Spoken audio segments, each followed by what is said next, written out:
Okay, hello everybody. It's 5:30, so it's time to start our meeting. So I'd like to welcome all of you to the meeting tonight. Welcome the students. I see students here from Rancho. Are you from Rancho? Yes? Yep. Back to school, huh? Yeah, school started. And so we're going to start with a roll call by our city clerk, Kathy Valdez. The record shall reflect that all members are present. Okay, if you'll all rise, we'll do the Pledge of Allegiance, and I'll lead it tonight, and then followed by the invocation by Todd Welch, who's our fire department chaplain. Ready? Begin. I pledge allegiance to the flag of the United States of America and to the republic for which it stands, one nation, under God, indivisible, with liberty and justice for all.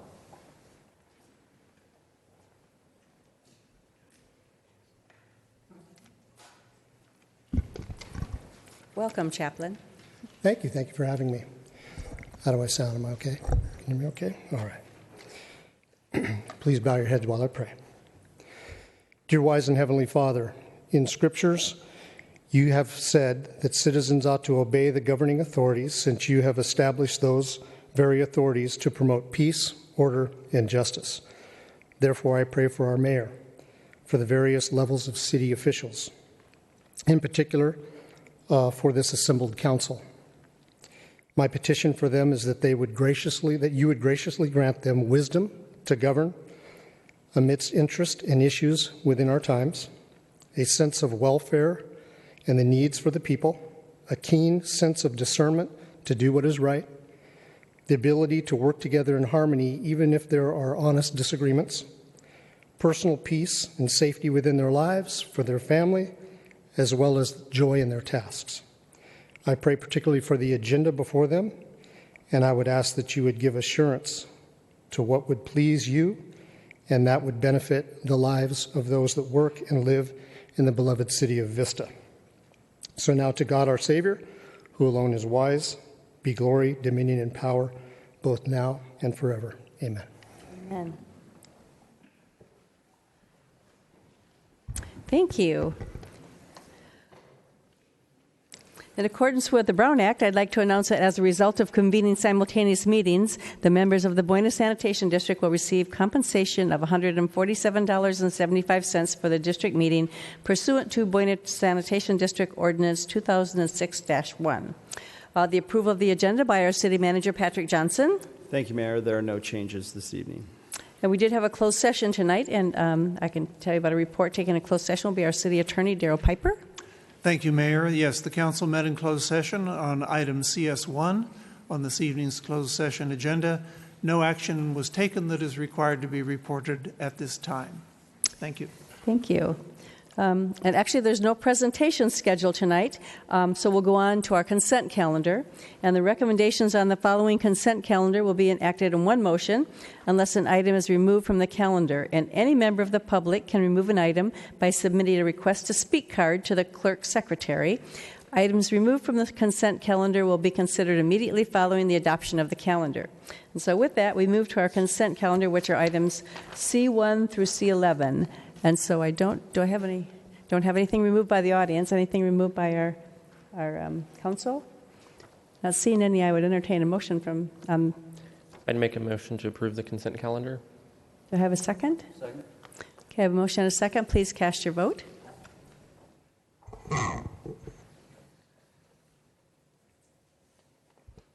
That motion passes unanimously. And that moves us on to... Madam Mayor? Oh, yes, sorry, I didn't see that. Oh, I have two people pressing it. Thank you. Deputy Mayor Rigby. Thank you. I would like for the city clerk to register my no vote on C10, please. In mine as well, please, C10. Thank you. Okay, then, with that, we will move on to our discussion item, because there's no public hearings this evening. And our first discussion item, those are items for discussion. They require a detailed explanation by the staff or the agency member that has requested the item. Tonight we have 3 discussion items, and I have one speaker. Would you like a report? You going to do a little report, or no? Good evening, Mayor. I had not planned to do a report. This first item is something that you requested be placed on the agenda. I know that. I can be happy to answer any questions if you have any. Okay. Do you want to hear the speaker first? Sure. Speaker first? Okay. First speaker, Stephanie Jackal.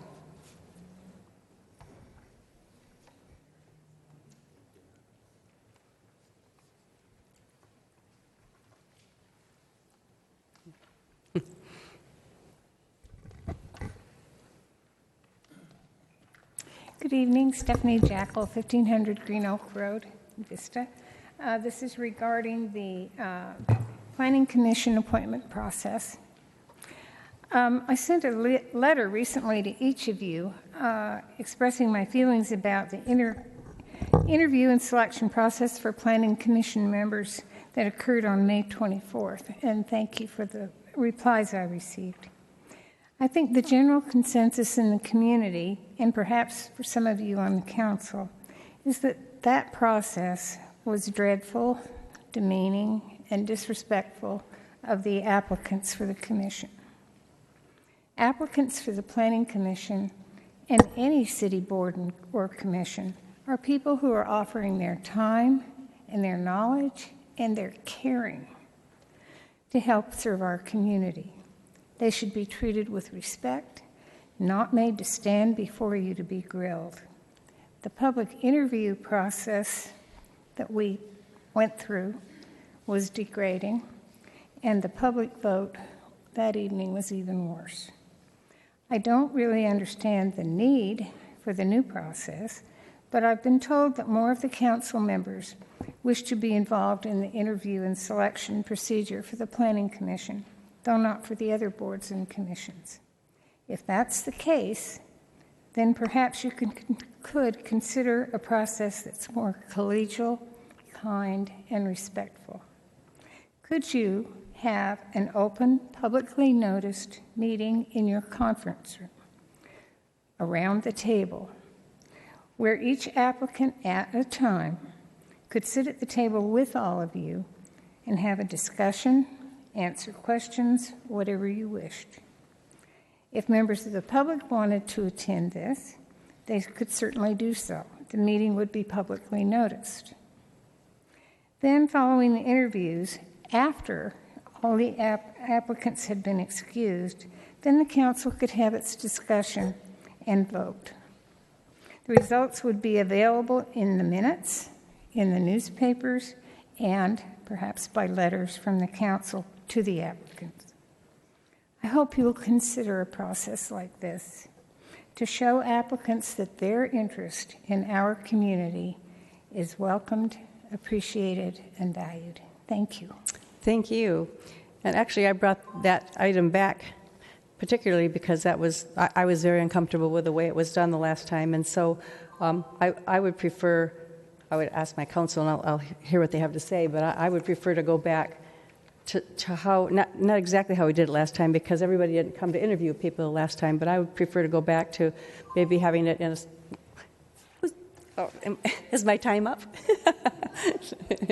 I prefer to go back to like maybe meeting in the Vista room, but all of us interviewing one candidate at a time, but it would be an open meeting, and so similar to how we do the other candidates, but have all of us interviewed at that time. So I guess my request is that we eliminate this 5A, this whole way the Planning Commission is done. And what's 5B? Oh, excuse me, 5B. I wrote it down here.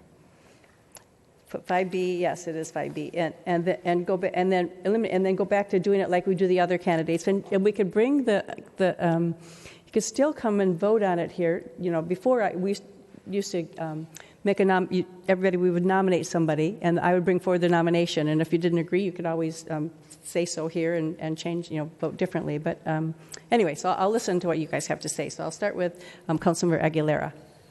I'll second your motion. That was a motion, right? Yeah, I guess it was a motion. No, I have to agree with Ms. Jackal and her comments. I appreciate your letter that you wrote to the council and the mayor.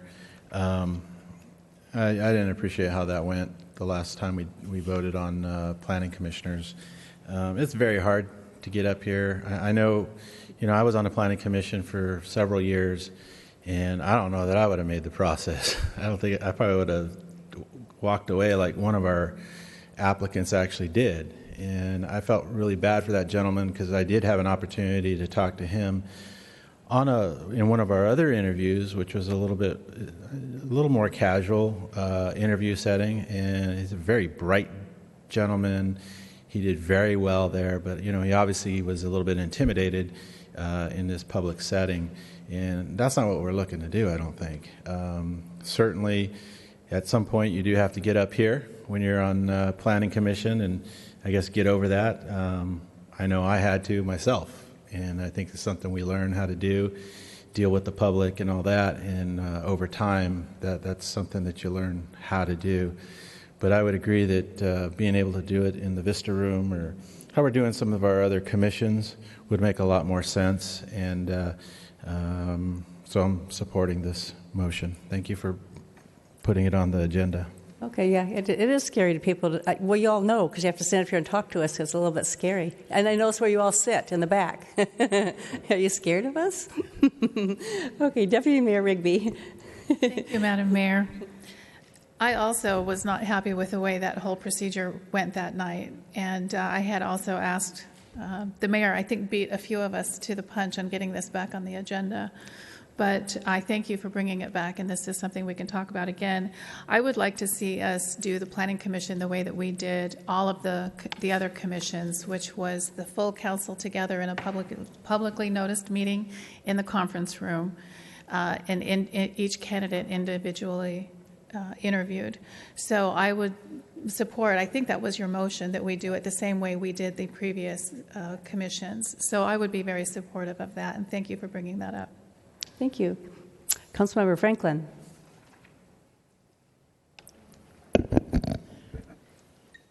I don't think I understand how the code as it's currently constructed would prevent us from moving the venue of this meeting to, say, the Vista Room and to a date which is separate from an ordinary meeting.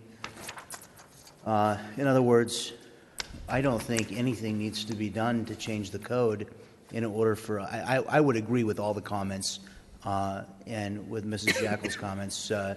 I would join you in the belief that we should do exactly what you're mentioning. However, the new process has absolutely, not just with the Planning Commission, but with all of our boards and commissions, has brought the entire council together to make these decisions. And it really helped us build a better relationship with members of the boards and commissions, and in many cases helped us to have a better understanding of the work that they're doing. And I think it's been basically a good involvement thing. And I'm not as certain it was actually the particular process, but more the venue for the process that was the complaint. And, you know, for that reason, I would question why we would want to strike a whole portion, which we had followed quite a bit of debate here amongst the council. I don't think that there's any reason we can't remove this process to a conference room or whatever location and date and time that we choose. Could I just ask the staff, is there any reason that you would believe that we would need to make a statutory change in order to change the location of a publicly noticed meeting? Councilman Franklin, it would not be a statutory change, but it would require a change in the policy, because the policy requires that this be done at a regular meeting and not a special meeting. What if we struck the word regular? That would permit a special meeting. Query whether you also think number 2 is appropriate, since normally in interviewing candidates, the council usually allows 15 minutes per applicant in the interview process as opposed to 3. Well, we could. So what if we were to strike the word regular and replace the word 3 with the word 15? So that would give us the opportunity to move the venue, and it would give, I would suggest, at the mayor's discretion, the opportunity to provide up to 15 minutes to each applicant to address the council in that different venue. I don't know. To me, when I look, if you go on the next page and on, it's all the different votes. I think it would be. I don't see any reason why we have to have that. Why we can't just go back to the other way of doing it, and why we would need all these different. Before you could all interview, and we could all do it, right, and then we could vote, but we don't have to have the city clerk there to distribute the ballots at that. And when do you do that? Just in a little room by ourselves? Sure. Well, I did notice that with the other boards and commissions that we worked together very well and achieved consensus on the selections, and I'm not even sure that that's part of the process for boards and commissions, but I appreciate the way that we've been able to work together. And I think just the ability to have a conversation that's removed from this dais, even though it is a publicly noticed meeting, I think we can discuss with each other in a way that's a little bit more frank. And we could still do that at a smaller venue, the closed site. We could still do all of that without having all of these other rules here. And for all the years I've been on the council, we've all not had a problem appointing our planning commission members. We always went by this other process, and people came in that wanted to interview, and everybody's welcome to come in and interview. And I don't have a problem with that. So that would be... I don't either. But I guess what I'm saying is this language actually replaced other language, and so if we strike this language, what do we put in its place? I don't think this. I think this language is in addition to what was in 5A. All 5A new language was the process for how all commissions were treated. We added in 5A, except Planning Commission, to clarify there would be a new section 5B for Planning Commission only.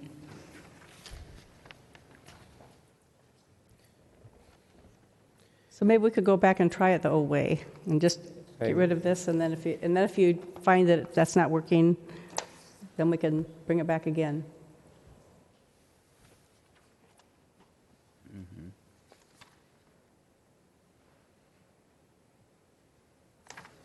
So you would all kind of give me who you wanted, and then I would take consensus. Right. So this is a return. This is a return to the process that we had before we had a debate, and I know it was somewhat contentious, the change, but I felt that the involvement that was generated as a response was generally a healthy thing. I would agree that the venue certainly was not conducive for the Planning Commission selection, and certainly we could have done that better. But I think that the change that you're seeking could be accomplished with a more minor change to the code. I didn't even like the way I didn't even like the conversation that went on. Pretty much, I mean, I felt like if it was in a smaller venue, it would have been better. I was really uncomfortable with the whole thing. So I see I got lots of other speakers here. Everybody wants to come back and talk. So let's move on and see if we can get to Councilmember Campbell. Thank you, Mayor. I think Councilman Franklin has a good point, and I agree with my other colleagues that the venue was not conducive to what we were trying to accomplish, which is a process change in which we make the appointments to the Planning Commission, but it was a little bit too cumbersome. The balloting process was not exactly the most conducive to the process, in my opinion. So I think change of venue, similar to how we did the other boards and commissions, but I don't want to go back to 5A, paragraph 1, the nomination, the way the code is written. I think the reason that we had the process that we got to where we are now was that the Planning Commission, the importance of the role of the decisions that they make within the community, that the council as a whole wanted to make those decisions more directly. The process of which we did the other boards and commissions was more of a consensus nomination list, but it wasn't a vote of the council during those meetings to make those appointments. I think that the balloting process, the way we have it set now, is way too formal and rigid, and it's a very cumbersome process. It's not conducive to engaging the public to want to participate and apply for the Planning Commission. I think the goal of creating I guess we would say, a friendlier environment for the interview and application process like we have for the other boards and commissions that we interviewed for, and most of us, I think, at some point participated in, is still a public meeting. We can't have people leave the room for our discussion or selection process. If the public wants to attend or other applicants want to attend and sit in, it is a duly noticed public meeting. So I think changing the venue is step one. Step two, to accomplish that, is eliminate the word regular and just say at a city council meeting or workshop in section 5B1. Change 5B2, strike the word 3, and just say 15 up to 15 minutes to introduce and have that conversation. That may go longer depending on how many questions the council has. That's to be determined in that meeting. I would like to look at evaluating a different balloting process. I think this process is a little bit awkward at best. So this may be a city attorney question. What are the legally allowed options for that process? I think we had this discussion a year ago, but just as a refresher, I'm trying to think. The legal obligations are that the vote be in public, there be no secret ballot. Okay. Other than that, we're relatively free to structure any process that we would like to have. So we could have that meeting, as long as it's a duly noticed public meeting, have that consensus discussion, talk about the applicants in that smaller setting. Someone can make a nomination, second, and vote on it at that meeting. Is that correct? Yes, you could. Okay. I think that process would be much better and would accomplish, I think, everything that we're trying to do here, which is make this a much more conducive process to public participation and get to know the applicants in a smaller venue and setting. So I think that would work very well. So basically striking section 4, 5, 6, 7, 8, 9, and 10. And 3, which is the balloting process, distributing the ballots by the city clerk. Councilman, we would have to identify some method for selection of the candidate, and so I would... That's what I was going to get to next, which would be, I think what I just mentioned to the city attorney, which is the council would discuss, and then a nomination and second, and a vote would be taken by the council to make the appointment at that meeting. I don't know if my colleagues are amenable to that, but I think that would accomplish the goals that we're trying to accomplish. Where would that vote be taken? At that meeting, in that venue. Okay. My only thing is the reason I think that it didn't work before was because all of the council didn't, I don't know whether they didn't choose or they weren't aware to interview the candidates, and so then people didn't want to vote because they didn't interview all the candidates, so then they weren't familiar with them. So, I don't have a problem with a confidential vote. Everybody votes, and I look, and if there's 3 votes for somebody, fine. There's no confidential votes, though. Every vote has to be public? We don't do that on the other committees. Oh, yes, we do. We did. Oh, we do? Yes.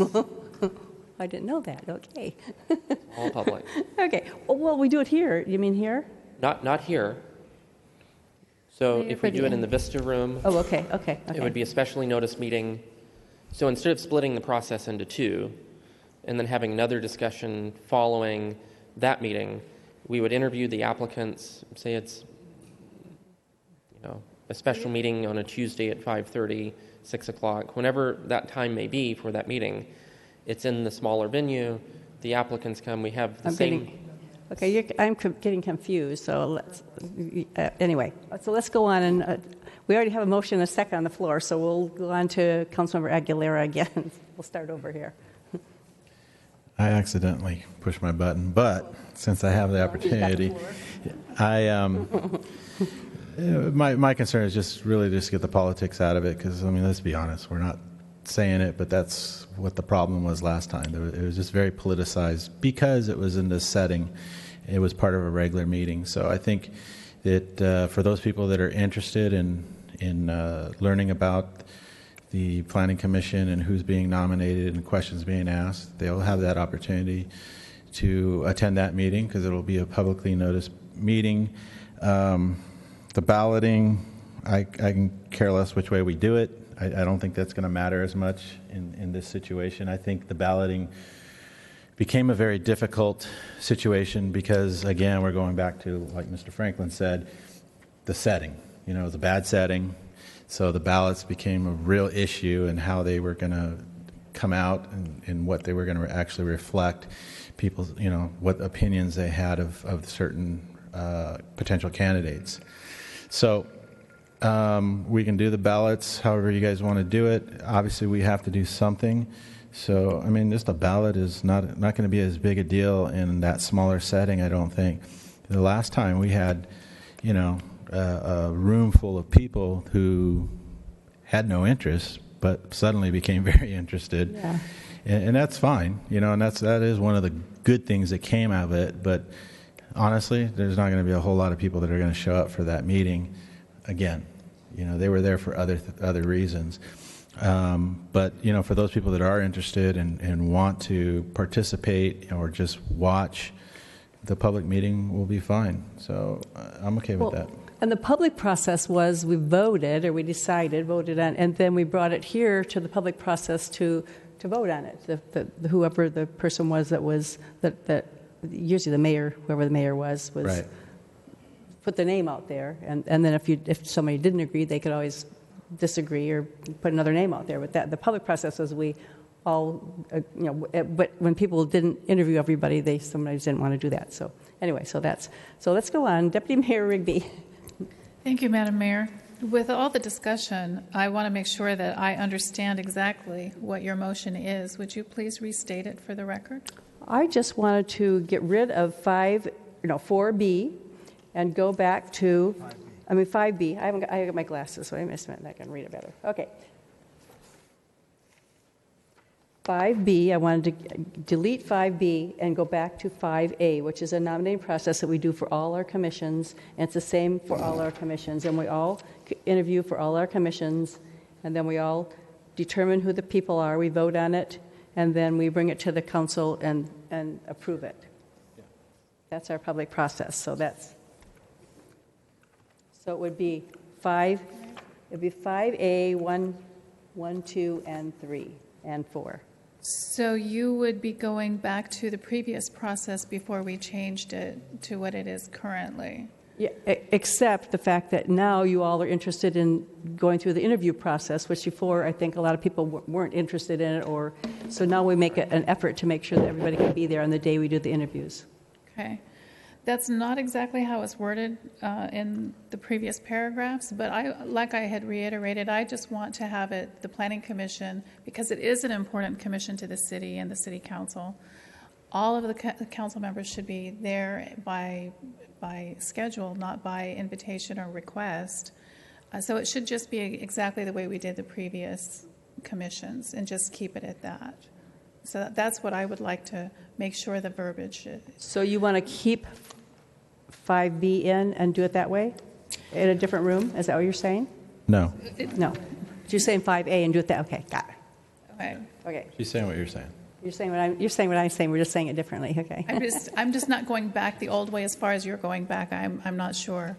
So just keeping it the way we did the most recent round of commissions, save the Planning Commission. Just to clarify, I think what you're saying is there's a noticing of the meeting. The entire council would go ahead and operate as it states under 5A, with the exception of what Ms. Zimmerman said in parentheses there, where it says except for the Planning Commission, which is covered in 5B, that would be struck, exactly. And 5A would remain intact. Okay. Okay, now back to Councilmember Franklin.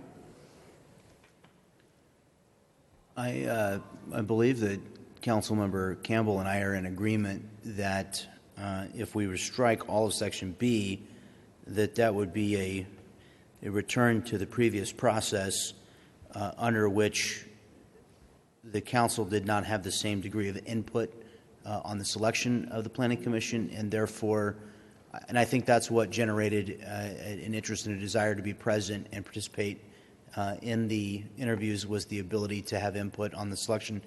I just like to reiterate, but I think that's really an irrelevant point. I think we're perhaps concerning ourselves with something that we shouldn't be, which is I would suppose that almost all of our ballots would be unanimous if we could remove this process from this room and have the opportunity to discuss in a smaller venue and share with each other verbally our thoughts in a smaller venue, and then I don't think we would struggle to achieve a consensus.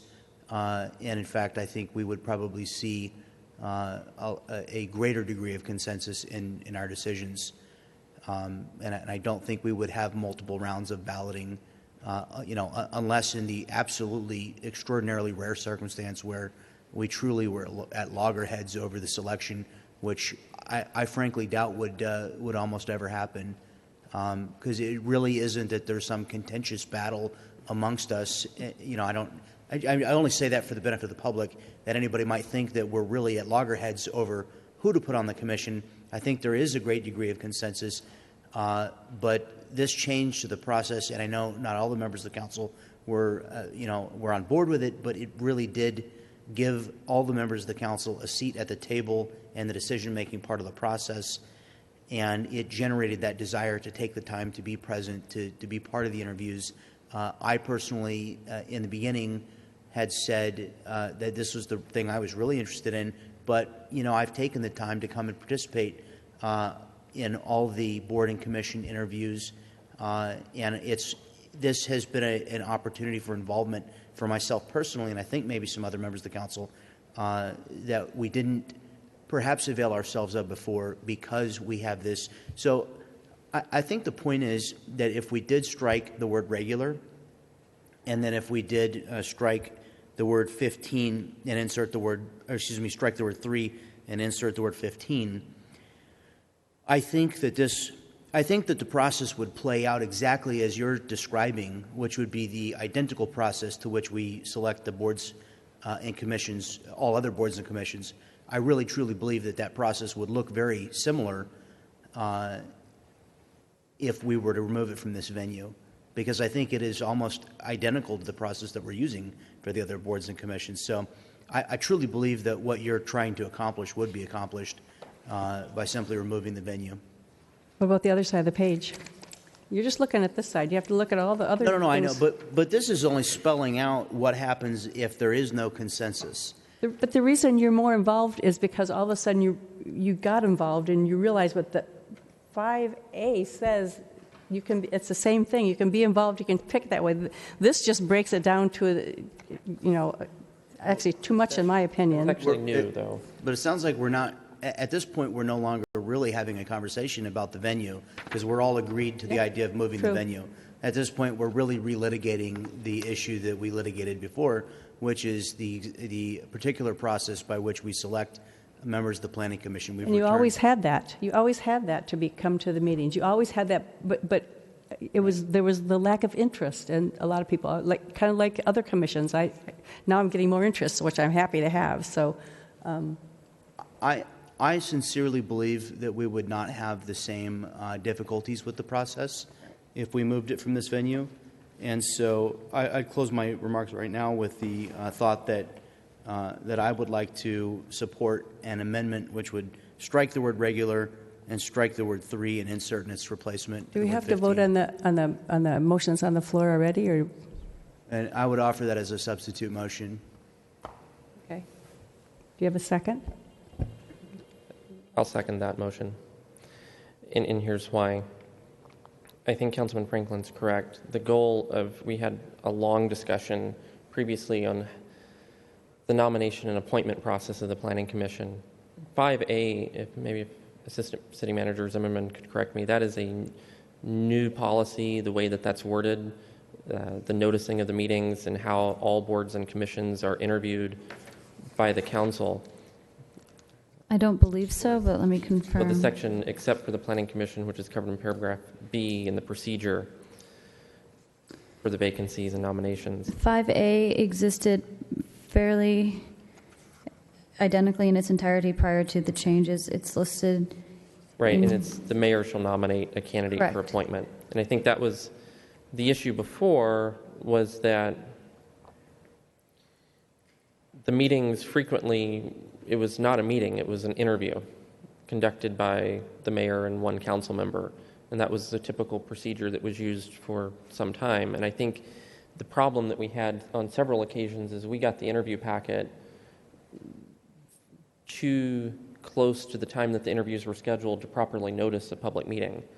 That I know occurred, at least for me, on one occasion myself. So I think that's what caused that discussion to come up. I don't think it was a lack of desire for participation by the council.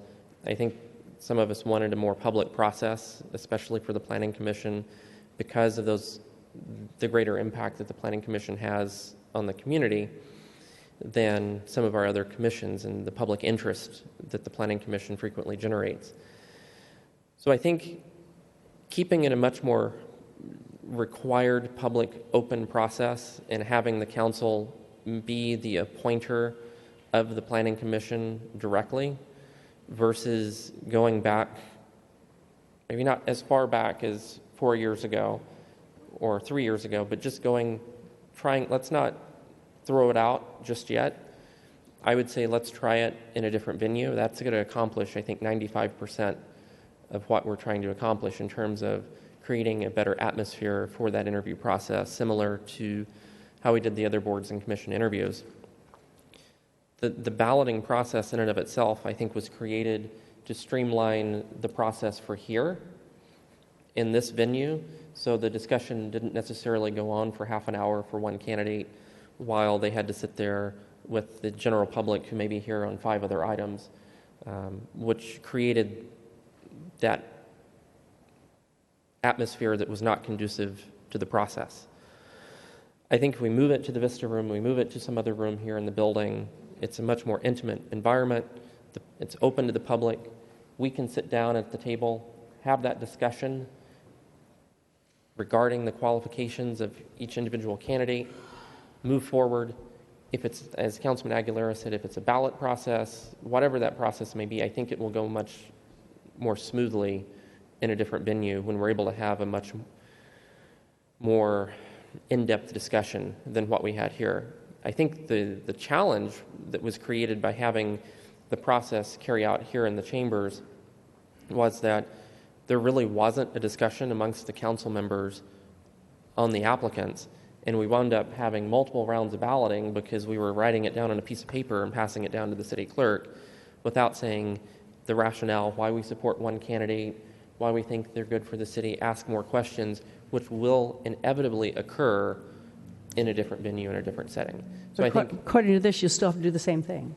and that's what I'm saying. We can strike the balloting process and have the same discussion that we do on any other agenda item. I would prefer striking the balloting process personally. I'm fine with it being there. I'm fine with striking it. I think it's a formality that's not necessary in that other venue. So if Councilman Franklin may be amenable to striking the balloting process and just saying a vote of the council, which would follow our normal motion and second voting process, I'm pretty sure would work very well, and we don't need the cumbersome balloting process in the other environment.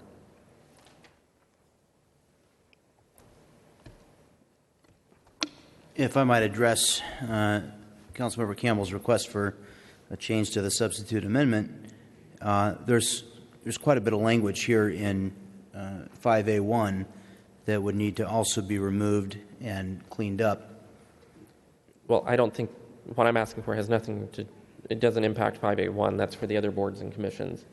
I'm only saying 5B, 3 and below, regarding the balloting process and how the procedure for the city clerk collecting ballots, announcing the individual results, et cetera. So you'd want to strike sections 3 through sections 10? 9 through 9. Oh, through 9, okay. 3 through 9. 3 through that 9. strikes the balloting process. I know. What's the point? So all we have left is 1 and 2, which is basically the same as what the other thing says. And then you'd want to replace with section 3 that says... It says the city council shall... It says, how about we say that the vacancy shall be filled up by a majority vote of the city council at the conclusion of the interview process. Should I repeat that? Mr. City Attorney, with that language? We can work with that. It will definitely result in, upon the completion of the interviews, the council shall vote to select I'm good with that. Okay, so to reiterate my substitute motion, it would be strike the word regular in section 5B1, strike the word 3 in section 5B2 and insert the word 15, and strike sections 3 through sections 9 and insert a new section 3 that reads that upon the completion of all interviews, the city council shall vote by a majority vote to fill up the vacancies that exist in the planning commission. I don't know if the applicant's going to need 15 minutes to introduce themselves. How about instead of 15, such time as the mayor? Okay, yeah, I can do that, but not to introduce themselves. They don't need 15 How minutes. about we insert such time as the mayor shall allow? You be the leader of our meetings. Well, yeah, but You could set the time by your discretion Or for. if I might, instead of providing a time limit, we're really splitting hairs here. It Let's just is. say the applicants or city council, the applicant shall introduce themselves to the council. City council members will have the opportunity to ask questions. So strike the words "be given 3 minutes to." Instead, it'll Yes. read applicants shall introduce themselves. And put the word "and" here. And city council members will have the will. opportunity to ask questions. That's fine. Does with that me. work? Okay. That makes it That cleaner, works. more simple. Some people may only want to introduce themselves for 2 minutes. Some may want 5, and we're going to have a conversation and dialogue. Let's not regulate ourselves with time limitations. Are we all? Do we all understand what the motion is, or should I go over it one more time? And I think this simplifies the process substantially. what was that? Councilwoman Rigby, what do you think?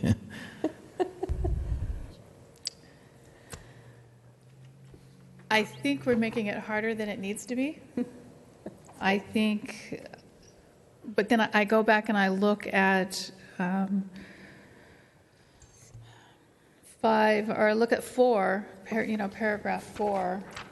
And, there's some verbiage there that we had some trouble with the last time. But I don't think it needs to be this hard.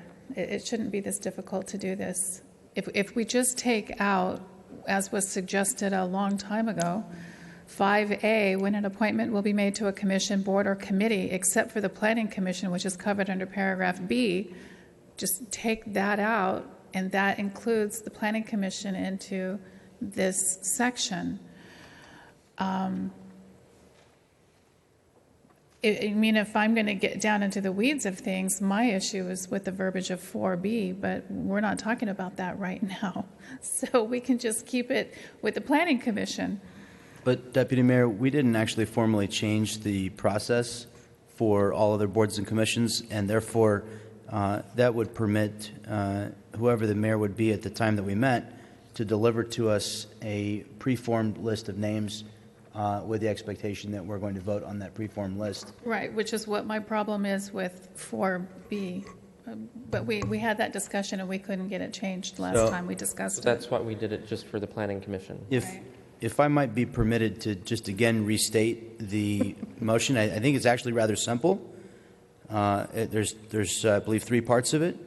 Part number 1 is to strike the word regular, permitting us to meet at a special meeting. In sections 5B1, strike the word regular. Number 2, in 5B2, we would strike the words shall be given 3 minutes to, and it would now read applicants shall introduce themselves and city council members will have the opportunity to ask questions.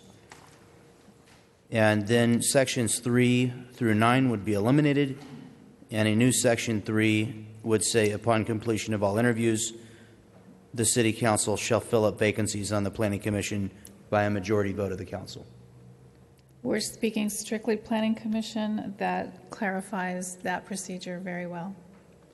It's strictly for the planning commission. Strictly for I think the that's planning pretty commission. straightforward as far as what the amendment is. And then if Councilman or Deputy Mayor Rigby, if you wanted to address Section 4 in the future, I think we could do that in another meeting, properly I think noticed. that will end up coming back, Section 4, to it at another But meeting. I think by eliminating Section 5B, you're actually rolling the Planning Commission back directly into Section 4, which you have reservations about, and I think that was the entire rationale. I don't think Section 4 should be discussed today. It's not on the agenda. No, I'm just that's why we referencing. said we'd bring it back. But I think So- that would roll it back into that, and I think that was the rationale for 5B originally. So I I think still like the original motion. Let's vote on this. Substitute. This is just going on way too long. Substitute motion on I the agree with floor you. has been made and seconded, so I would. We have a substitute motion. The substitute motion is, as Councilmember Franklin stated, so it just, I think, would complicate things further. But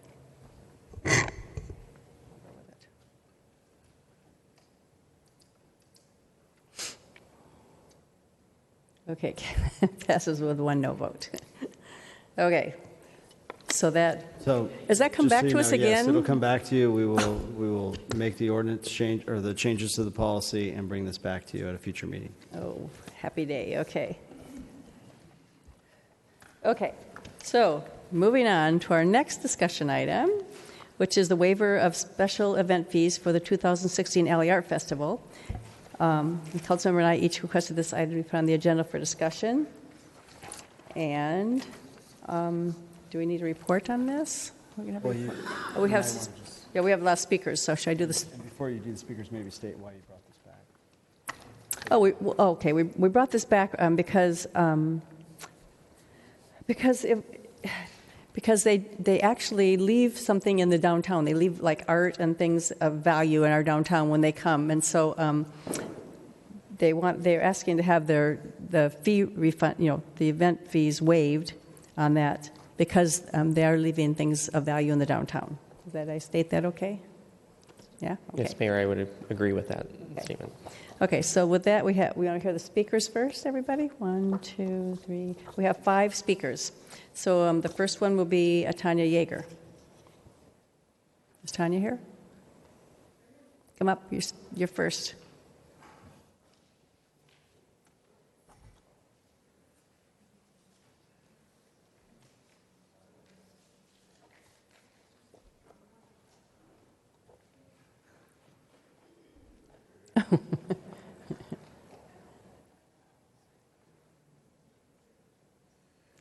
It's a parade.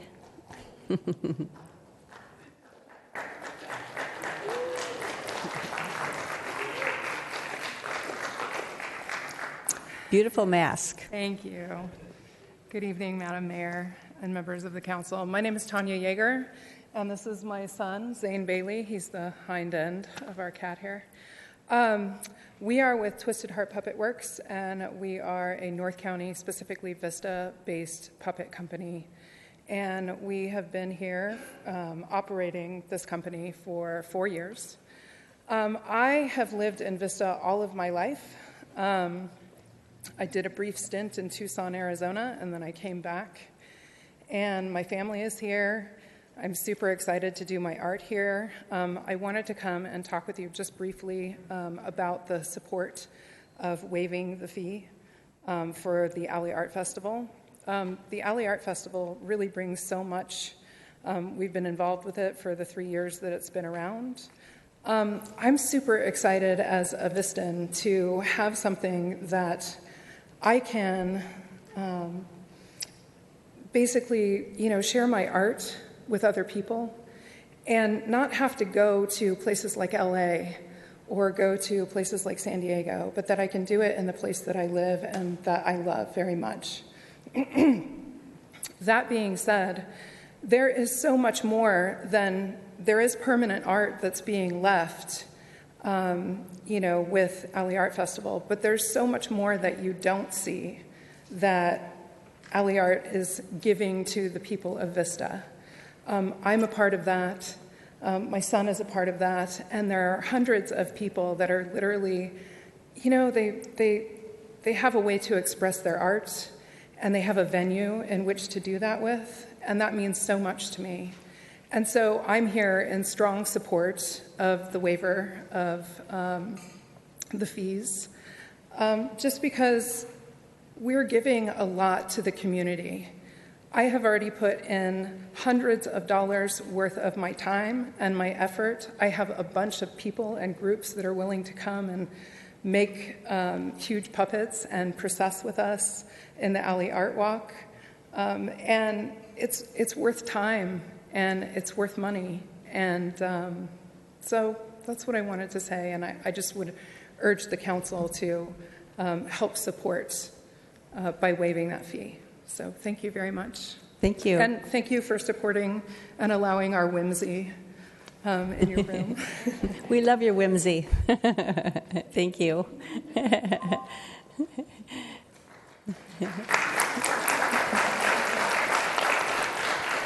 Lev Gershman.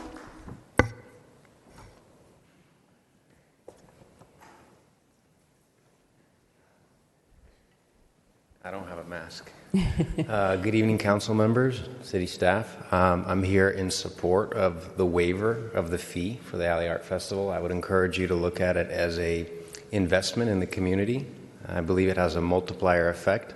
We're a local business, but we're headquartered in downtown, but we do work across the county, as far down as Chula Vista, Central North Park, and as far east as Escondido. The Alley Art Festival and the group of artists that's in Vista is unique to Vista. Investing in what they do here creates and cultivates culture. It enhances the downtown experience. It attracts residents and businesses down here. And I would encourage you to look at a waiver of this fee as an investment in this that will have a multiplier effect. Thank you. Thank you. Wendy Walker. Is it Walker?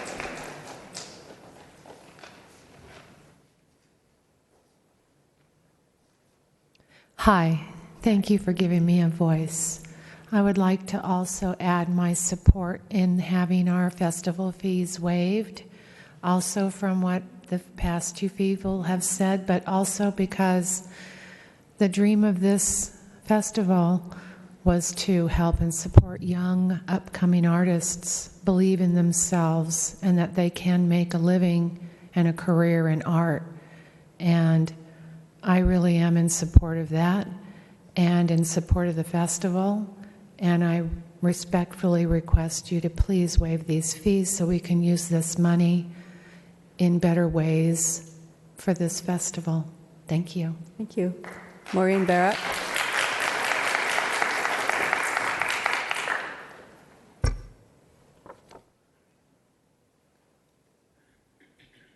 Good evening, everybody. I had to type something up. It might be 4 minutes long. Sorry.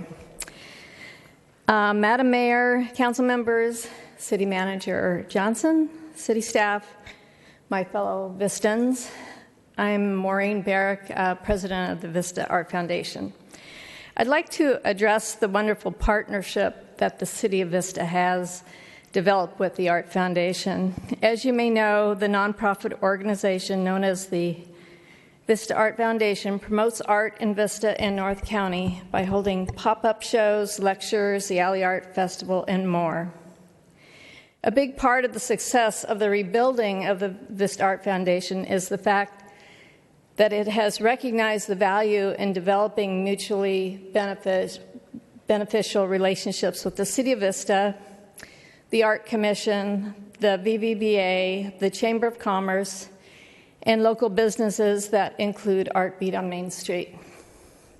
What has become a crown jewel of the Art Foundation is this Alley Art Festival, and it is growing in popularity and notoriety. This festival, now in its third incarnation, attracts artists, vendors, festival attendees from all over Southern California. A community of younger artists is building around this festival, and we are reaching a wide variety of demographics. We have received an incredible amount of positive press from the UT.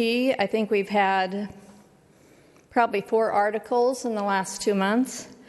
The Vista Press regularly covers us. The Vista magazines, the Chamber magazine, the City of Vista magazine, the 92081 magazine, the North County Sun, the Reader, they all cover us now. And so that's really not just a reflection of the Art Foundation, but the City of Vista and what's happening here.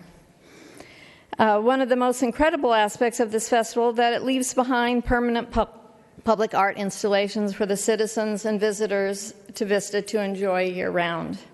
I work downtown, so I see on a daily basis people taking their selfies with the alley cat or the Alley Art Man, or this past Sunday, people were not doing the Pokemon thing, they were geocaching because there's a geocache on the Alley Cat.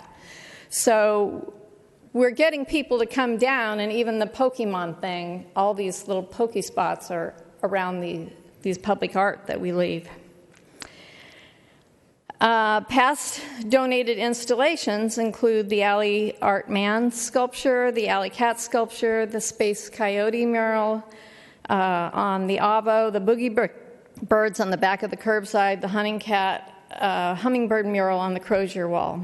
This year, we are bringing a special commemorative mural in honor of Margarita Fisher Pollard, a silent film actress who lived at the Rancho Buena Vista Adobe. We are partnering with the Adobe by inviting them to place a plaque on the mural to both honor this past Vista resident and direct people to the Adobe. Okay, Maureen, your time is up. Okay. How about one more paragraph? Can you make a sentence, one sentence? In closing, I would like to commend the commitment and energetic creativity that seems endless by the volunteer members of the Vista Art Foundation. They are the true champions for a quality lifestyle in Vista. Selflessly, they create art to share and events to make Vista the cool, eclectic place it's becoming. And thank you for your consideration in the waiving of the fees, but the important thing is to acknowledge the partnership. Thank you. Thank you.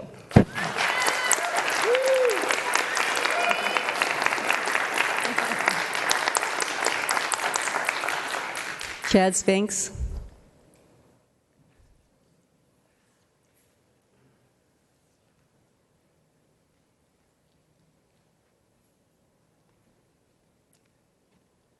City Council, staff, thank you for having us today.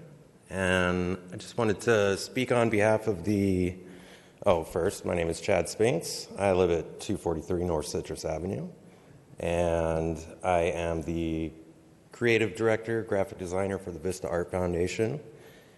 And I just wanted to speak on behalf of our organization and the dedication and the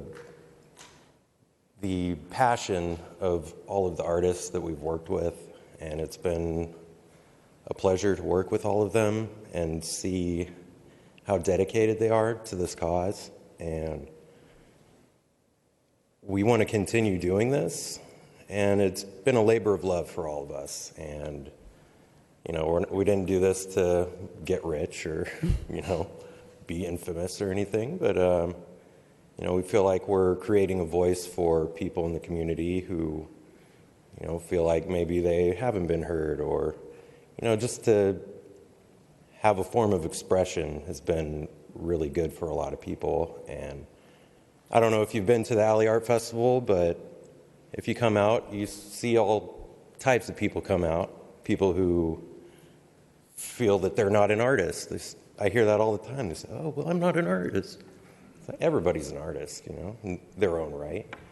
And if you haven't been, I urge you to come out, and also to thank you for the support that you have shown. You have definitely helped us along the way.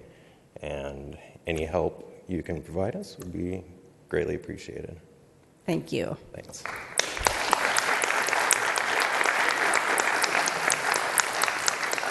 Jonathan Cuomo? Where's Jonathan? I just saw him a second ago. You're next.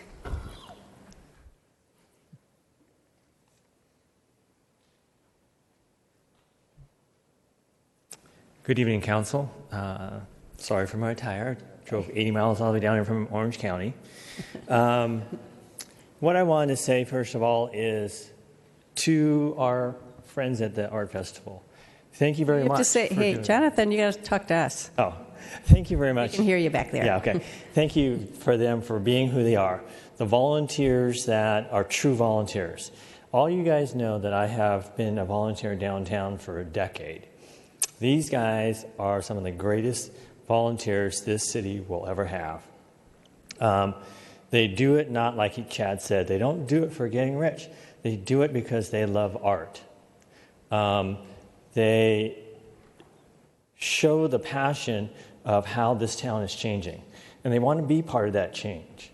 One of the things that Maureen was talking about was that there are murals out there that people take selfies. And the one that is on the Sonic wall, the one that says, "Be the change you want to see." So I'm asking you, be the change you want to see and help us do that. The other day, a lady pulls up in her car and she runs to the wall, she runs back to her car, she puts the camera on her hood, and then she runs back to the wall and takes the picture. So I say to her, "Hey, why don't I take a picture of you?" And she goes, "What would be the fun in that?" She goes, "I want to be the experience." So this is what I'm trying to explain to you and everybody here. We all want to be the experience for the community. So with that said, consider that with everything else that is being said. If you guys aren't being the experience, then how can you really promote the downtown? Thank you very much. Thank you.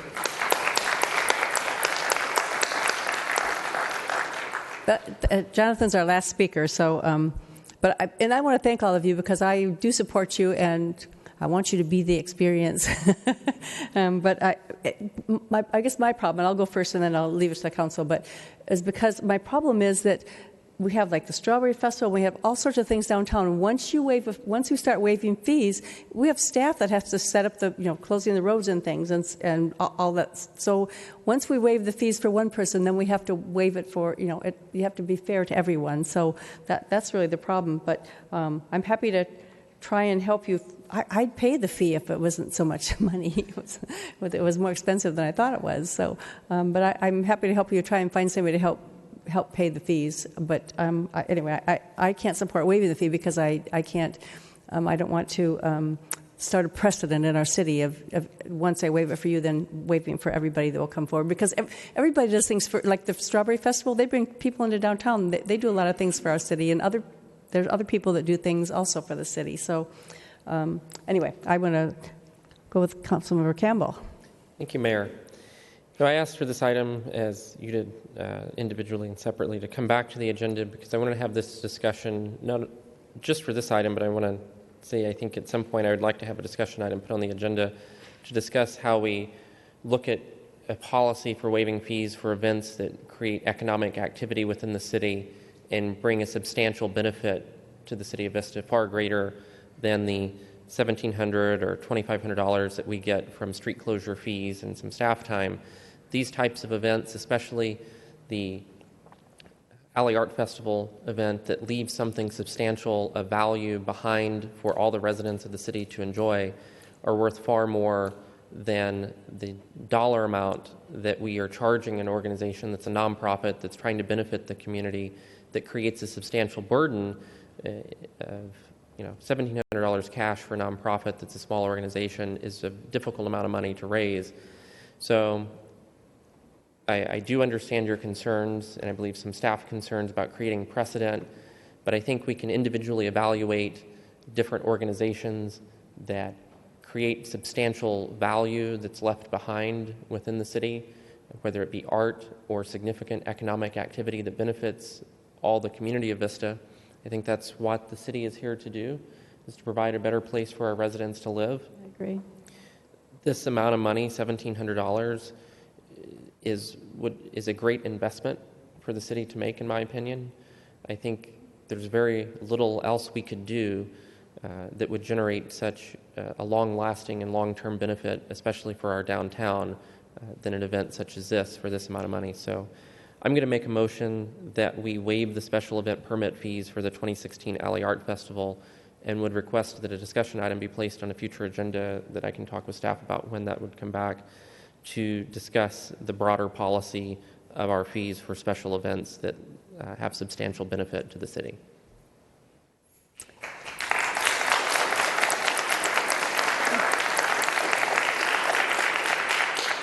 Councilmember Franklin.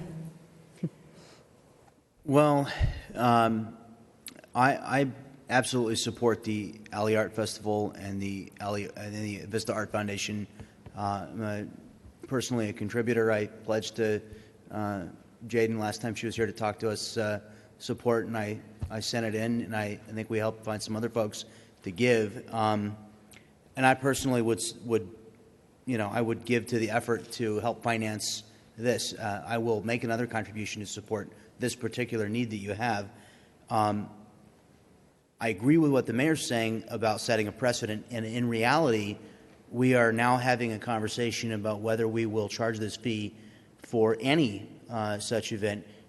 We would not approve street closures and an event of any kind like this if it didn't have merit to the downtown area in the city, because we have a discretionary ability on this kind of a thing if it's not for political speech, right? So I think all of the things that the VVBA and the Chamber of Commerce do and other community groups, I think every single one of them bring an absolute value, just like this one brings an absolute value to our city. And I applaud all of you who volunteered and spent your time. But I do truly believe that this is a floodgate issue, and I don't see how we can say yes here and then say no to the Strawberry Festival, which brings such significant revenues into downtown and the city, sales taxes and other things. So, I apologize to use the slippery slope argument, but this is a case of a slippery slope. I would say that if the council was intent on doing this, that rather than waiving the fees, we should make an outright payment from the general fund of $1,700 to the Art Foundation, so that which would be, in my opinion, substantially different than waiving the fee, because it's saying that we support the foundation and its goals, but in a different way that doesn't involve waiving fees. I would like to see our community leaders look first to community members to come up with monies for things like this. I personally, as a member of the community, want to be invited to donate resources to help with something like this. And as somebody who organizes things and raises money as part of what I do for a living, I think this is a fine opportunity, honestly, to raise $5,000 in the name of we need $1,700 to pay this bill to the city. I think there's a lot of fundraising could be done, with this issue. And I think there's a lot of people in this room tonight that if you ask them, I think they would support you whether it was $25 or $250. I think there's a lot of folks that could and would. I'm looking at you, Joe Green. I'm just kidding.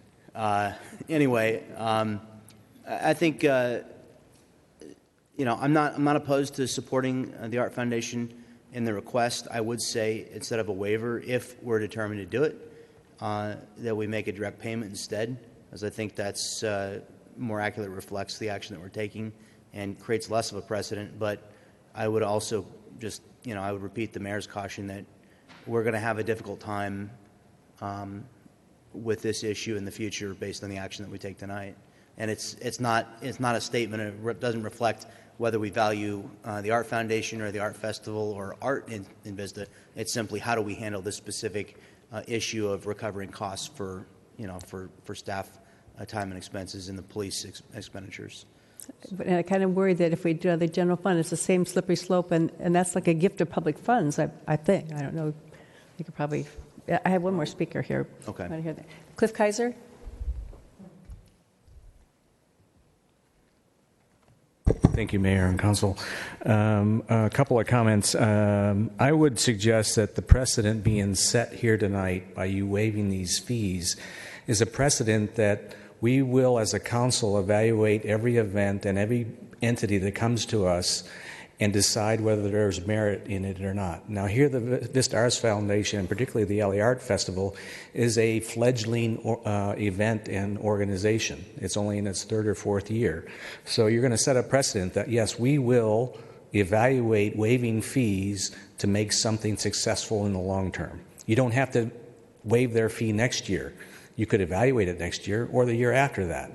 The other thing is that there's already a precedent by the city and the council to support endeavors that create vibrancy and success in Vista and particularly downtown. The council supports the Wave Water Park. The council supports, with funding, the Moonlight Amphitheater. The council supports the Vista Chamber of Commerce with funds Traditionally, the council supports the downtown organization, the Vista Village Business Association, with funding, all with the same end goal, to bring people and create vibrancy in Vista. So I don't think this precedence is going to necessarily be long-term. It's saying we're going to evaluate it for what it's worth right here and now. Thank you. Thank you.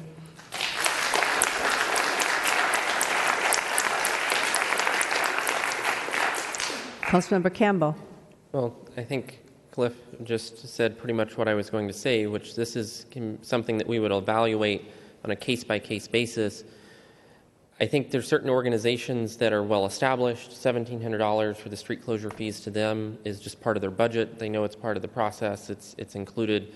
They're more of a thriving organization and can more easily pay that. For this particular event, as Mr. Kaiser said, it is a fledgling organization. It's in its infancy. This is a significant investment for them. But at the end of the day, they're investing in the community for us. And as a city and as a council, I think it's our job to support organizations that are supporting what our goals are. And I think downtown vibrancy, if you compare downtown Vista today to 5 years ago, it's an entirely different area. The vibrancy, the art culture, the breweries, the number of people that are there on a Friday afternoon now or a Saturday compared to 5 years ago is a night and day difference. And part of that has to do with organizations like the Vista Art Foundation and the Alley Art Festival, the VBBA, the changes that they've made over the last few years and the successes that they're having. And if it takes us to support moving those goals forward and the successes of those organizations by waiving a fee, and we get something far greater in return for that than what we could do by spending the money that they're going to pay us, is something that I'm very supportive of. Councilman Franklin made the suggestion that perhaps we could give them the money and then they pay it back to us. That seems like a little bit of an accounting redundancy. I'm not sure that's the best way to go about it, but we could do that. I could be. What did you suggest? I didn't suggest that they would pay it back. I suggested that we would simply gift it. And I understand that might violate the Gift of Public Funds Act. We could commission a piece of artwork for $1,700. But you're still saying they would pay for the street closure fee? Yeah, but we would make an offsetting. So I think that's what I'm saying is we would give them $1,700. But they're going to pay us $1,700 for the street closure fees. Oh, I thought you meant it was a loan of sorts. I'm not. No, but that seems like a swap that necessarily could. But I think we can easily accomplish this concern of how many organizations are going to ask for street closure fee waivers. Quite simply, how many, if the city manager or assistant city manager can answer, how many organizations in a 12-month period? Organizations or events? Events. I think we have 7. I can confirm that. I counted 7. So we have 7. Of those organizations historically, have any others made requests for waiving of fees in the past historically? Formally to the city council, Formally. I'm not aware of any. I think for this particular cause and for the value of the art that's being placed in downtown, I'm still very supportive of waiving this fee and establishing a policy, as Mr. Kaiser said, perhaps, or evaluating individually certain criteria-based rationale in the future moving forward of is there substantial benefit to the city, the economic activity generated, and some certain concrete thresholds to evaluate moving forward. But because of the date of this event, the timeline that we're on, I don't think we can do that for this particular event. So, thank you. Deputy Mayor Rigby. Thank you, Madam Mayor. I think Councilman Campbell started to ask the same questions I was going to ask about other events that had asked for a fee waiver. You said not that you were aware of. Now that this is the 3rd or 4th year of the Alley Art Festival, have they applied for fee waivers in the past? I don't recall that we have. I don't believe they have. There's no formal application. You have to make your case as they did at the last meeting and then have one of you But I mean, in request previous it. years, they have not. No. And then looking at the application that was submitted, they did talk about vendor information and fees that they would be charging for more than 50 vendors, 51 plus vendors. And then the fees that they charge the vendors are anywhere from $35 to $200 per vendor. So is there any estimate of, I'm sorry you're shaking your head, but this is what you put in your application. So I was wondering if there is any way or if there's a budget to know what the income that is anticipated from the vendor fees. Nothing was provided with the application. Okay.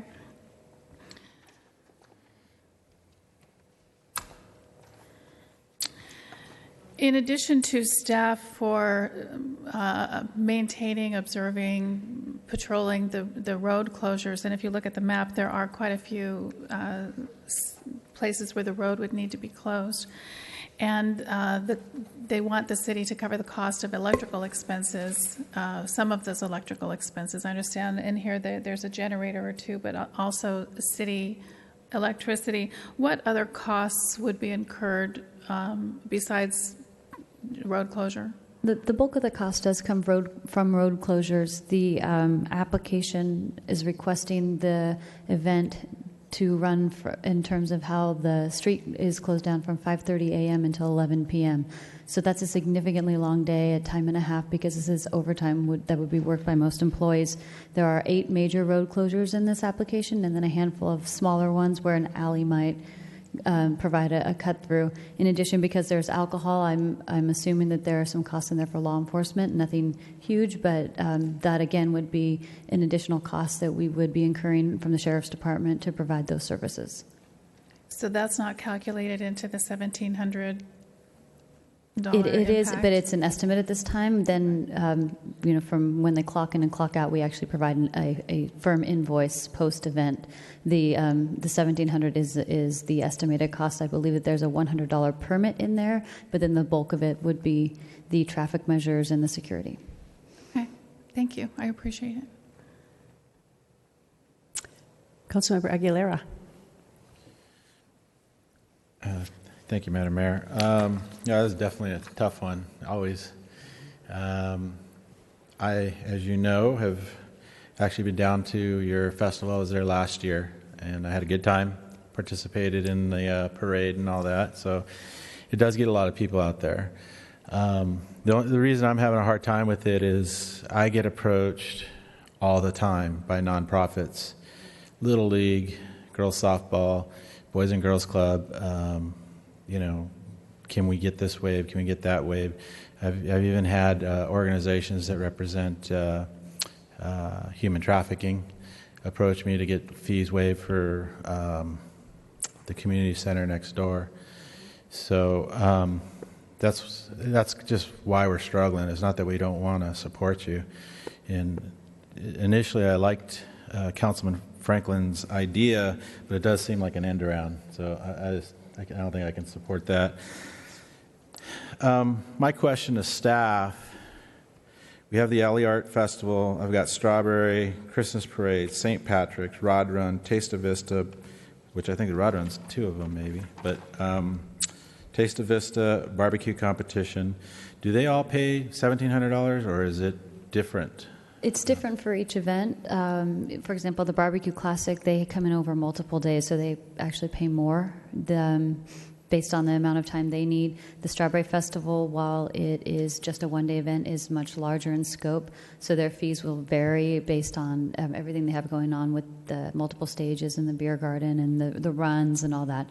So it really does depend on what the applicant asked for, and then we have follow-up meetings with the special event committee and identify the estimates that we believe are going to take out of the staff time and provide them with that estimate.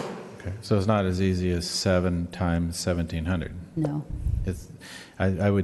My guess would be that the Alley Art is probably with the smallest amount. It would be one of the smaller ones. Taste of Vista is probably the smallest.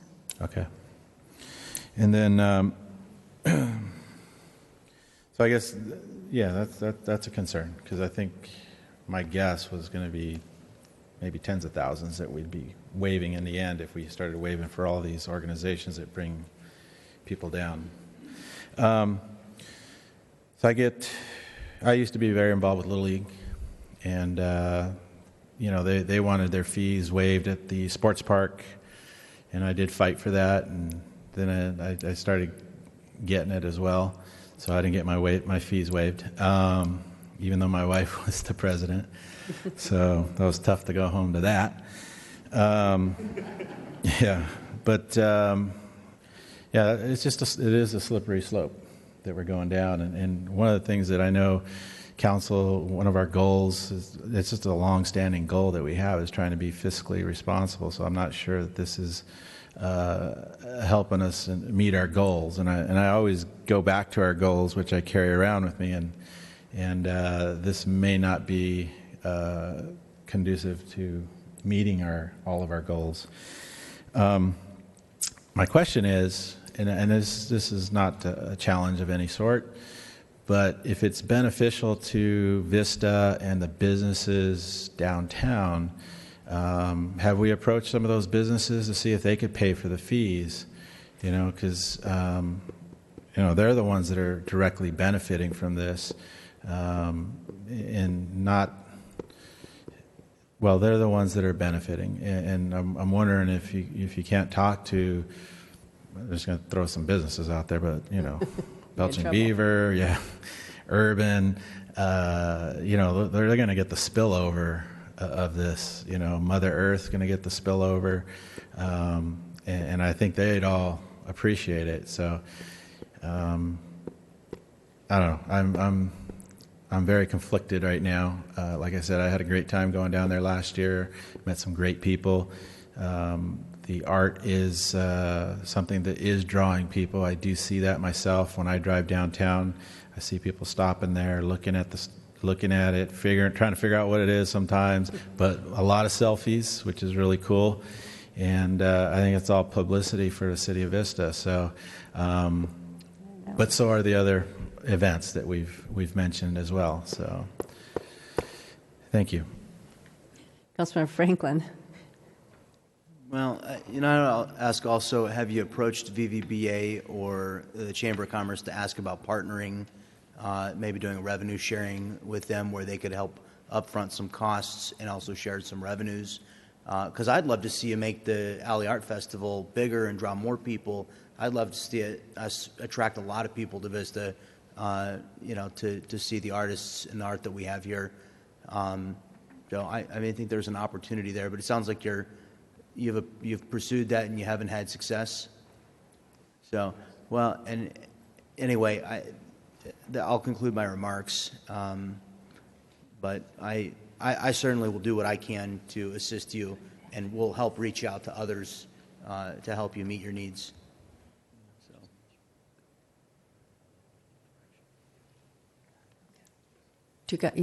So, do you have enough direction from us? Who needs the direction? There was a motion on the floor, but it was not seconded. Oh, repeat your motion. Oh, it was not seconded? It was not seconded. I made the motion to waive the fee for this particular event.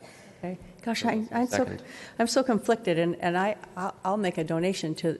I know I can't make the $1,700 donation, but I'll make a donation to you guys, and maybe some of the businesses will come up and support you. If you need help, making a couple calls, I'm happy to do that and see if we can raise the money. But anyway, it looks like we have only one person that will support waiving the fees. So as much as we all want to, it's that slippery slope that we're worried about. And I love the downtown. I love the art. I love what you're doing down there. I've been to your Alley Art Festival, and it's wonderful. And I love what you're doing downtown. But I just can't. I don't want to start that because, like Councilor Aguilera, I've gotten lots of people asking me, the community center, because we get less on the community center, and we just get lots of requests for waiving fees all the time from lots of people. So, anyway, I guess do you have enough direction? Yeah. We do. Okay. I'm going to direct that an item be placed on the next agenda for formal discussion on our fee waiving policy for organizations and nonprofits in the community. To have that discussion.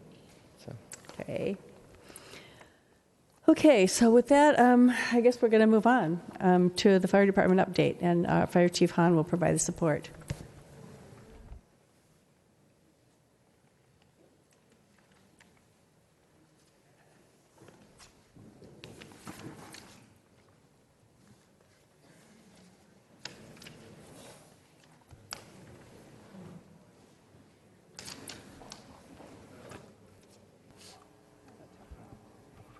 Good evening, Madam Mayor and Council. I'm Jeff Hahn, your fire chief, here to give you the fire department update. Thank you for having me. Very excited to be able to come before you and give you the update. To start with a little historical perspective, to kind of frame this out, the Vista Fire Department was actually established in 1927, prior to the city and actually prior to many things in the area, with 553 residents serviced by 17 volunteers out of one fire station. Fast forward to today, we're serving the city of Vista and the Vista Fire Protection District that surrounds us, with approximately 115,569 residents out of 6 fire stations with 86 personnel. Our jurisdiction covers about 38 square miles with the combined city and fire protection district.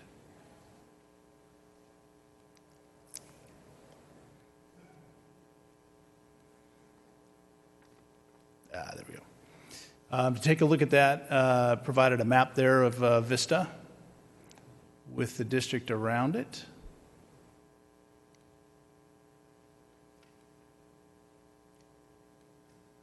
And the map is supposed to move. Do you want Kathy to advance it? I'm getting a battery signal here. That's not good. Yep, looks like it's dead. Go ahead, hit me again. There we go. There's the city of Vista, and continue, please. And again, there's the Vista Fire Protection District. As you can see, it kind of wraps around us north, south, east, and just a small section in the southwest of district areas. And later in the presentation, we're going to talk about the fire season update, and those areas will be more critical in the discussion. And then those are our 6 fire stations placed strategically around the city with a lot of foresight that when we do our studies and look at our deployment, they are really in good positions to be able to service the city in particular, but also the fire protection district. Last year in 2015, we ran 13,327 calls for service, and our fire loss in 2015 was about $1,650,000. That breaks down into categories. We had about 113 structural fires, 6 mobile homes or trailers, 30 vehicle fires, 48 vegetation fires, which we'll come back to and touch on later as well, 43 rubbish fires, 22 kind of miscellaneous other fires, and 4 special fires. I had to ask when I looked at statistics what a special fire was. It's like things that are not classified, like telephone poles and mailboxes and other assorted things. And the property value saved in association with those fires was about $10,884,000. We also participated in a new strategic plan update, which we just finished late in 2015, that established 7 major goals. Now, this is a community-driven strategic plan. Some of you were involved as well in that strategic plan, as well as community leaders and members of the fire department. And we developed 7 major goals, which are improve and enhance internal communications, enhance and implement outreach programs to meet the needs and expectations of the community, to develop an effective program of optimal employee staffing to ensure the safety of those we serve and their evolving needs, to retain a highly trained and experienced workforce, to enhance the professional development of our members, to improve and develop training, and to institute a process to forecast the needs of our evolving community and address those needs through sustainable programs. Within those 7 major goals were 27 objectives, and we went straight to work on those and have already completed 11 and are still working on the rest. Another document that we completed was a standard of cover. In fact, we just put the finishing touches on it last week. The standard of cover studies are done typically in 5-year cycles or as needed. It gives us an assessment of our performance and how we're serving the community. Are we adequately serving the community? Measures our response times in the community, measures our response weight, or are we sending enough vehicles to solve the problem that we're called to serve? It verifies our stations are in the right locations, which it in fact does, and then identifies any needs or service gaps that we have. Also, we completed March of this year, of 2016, we were awarded reaccreditation status for the next 5 years. Vista Fire Department is the only civilian fire department in San Diego County that's accredited, and we're quite proud of that. One of only 17 in the state of California, and one of only 217 in the nation that's accredited. So what does that mean? What does accreditation mean? Accreditation measures our fire department against international standards and how we do business. That examines what we do, how we do it, why we do it. It's a comprehensive look at all of our operations and the way we do business. They also come in and look at the city, and they look at all the other city departments that interact and support the fire department. And we were very fortunate when they took a look at that. We are very well supported. They had very complimentary things to say about the other city departments that helped us get reaccredited. And specifically, the city manager's office, the city attorney's office, our finance department, our human resources department, our public works department, community development, and the city clerk's office. All of those, according to their standards, are functioning at a very high level in supporting the fire department operation. We're going to shift now away from our accomplishments and take a look. I'll give you a briefing on the fire season, which is big in the media right now, so I'll give you a local perspective on how that's affecting us. And as I'm sure you're aware from the media, we're in the middle of a significant drought. And the drought, not only in terms of its length, has affected the vegetation and the fuel beds that we're concerned about in the fire service. And we've really seen, at least in my 30-year career, it's fairly unprecedented, the level of effect it's had on our vegetation and our fuels. So it's created really layers of not only the light fuels, but it's extended all the way into the heavy fuels and heavy timbers and large timbers to create a very receptive fuel bed for fire. The tree mortality, again, is unprecedented. They call it epidemic, and it's taken about 66 million trees statewide have been killed in this. They're saying the foresters that the forests that we've all enjoyed and that maybe we've grown up camping or walking through are not going to be the same for generations. It's going to completely change that landscape, with or without fire. And then, of course, you've seen already this season, we're just getting into our traditional fire season, but we've had a very active preseason since really January, where we've had major fires and without our traditional wind-driven fire events in the state. Some of those fires that the Vista Fire Department has been called to assist through mutual aid that we've been on include those listed: the Sherpa Fire in Santa Barbara County, the Border 3 Fire down at the border in San Diego County, the Pine Fire in Ventura County in the Los Padres National Forest, the Roblar Fire on Camp Pendleton, the Sobranos Fire in Monterey County, the Gopher 7, which we were on for 2 days right over the hill on the I-15 at Deer Springs, the Chimney Fire, which we still have a crew on one of our brush rigs is up there, the Blue Cut Fire in San Bernardino County, which we saw just recently last week and the prior week in the media. And we do have members at the Ray Fire in Santa Barbara County as well right now. So our resources have been assigned to these fires for 75 days so far this season. Take a look at that map.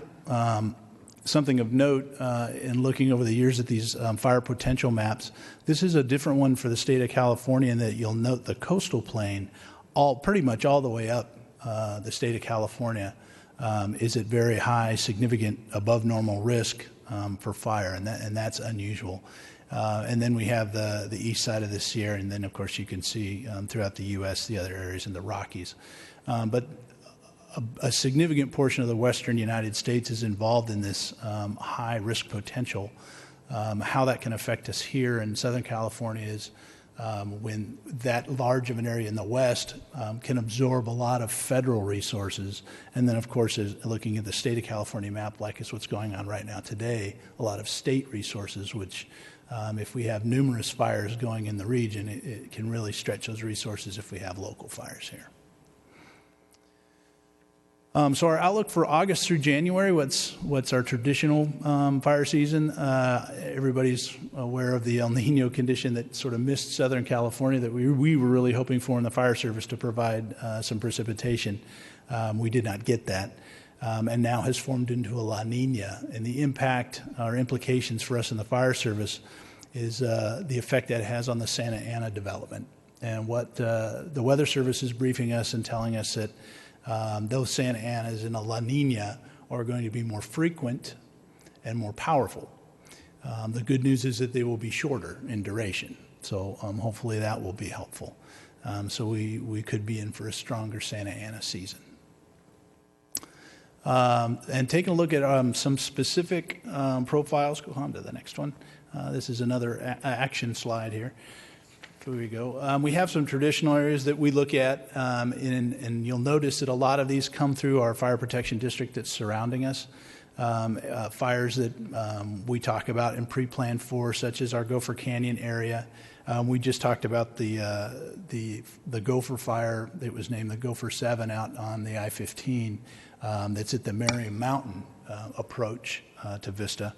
The Buena Creek watershed down south that would come out of San Marcos, all those influenced by like an eastern wind or Santa Ana event. And then on the south side, southwest side, there's two areas. La Mirada Canyon, which is a very well vegetated, protected canyon, can cause some problems for us, as well as the Sunny Creek watershed that comes out of Carlsbad. And those can be problematic under normal weather and wind conditions. So what are we doing about all that? We have an aggressive vegetation management program that annually addresses vegetation growth, both in the district and in the city, to maintain weed clearance, vegetation clearance, and defensible space around homes, so that we don't have receptive vegetation and fuel beds right up against structures, so that we have those fuel breaks in those open space areas. This year we've performed about 1,100 vegetation inspections. 470 of those were within the city limits specifically. We've had a very successful program. I think getting our inspectors out there, our inspectors taking the time to explain the importance of this, doing some good public education. We've only, in 2015, only had one forced abatement where we didn't get compliance, and we actually had to go in and have it abated and charge back the property owner. So in years past, it's been significant numbers where we had to go in and forcibly abate. Getting it down to one, I think, is a program success. As well, on the response side, on the fires that we could not prevent, 48 times in 2015 we responded to vegetation fires within the jurisdiction, and were able to keep them from becoming large and destructive fires within the jurisdiction. So that we count that as a big success and stand ready, of course, at a moment's notice to do that. We also have media release. We work through social media. We've posted signs that you may see as you're driving in and out of town. They stay up all year about warning about the fire danger areas, and then there's flip down signs below those for when we're in high fire danger to really reach out and grab their attention. And as well, we stick red flags in those signs. I don't know if you've seen that. It's been a while since we've had a red flag day, but we really try to bring that to the public's attention that today, right now, is an important time to be fire safe. We also hoist red flags at our flagpoles at the fire stations, and then, of course, the media releases that hopefully people are getting the message that fire danger is very high in the community.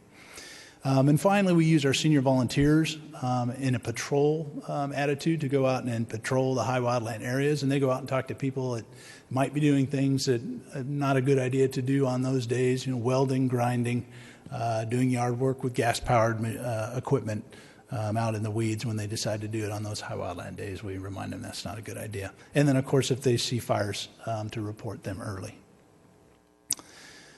And that concludes my update on the fire season, and we're going to transition into a discussion on fire prevention.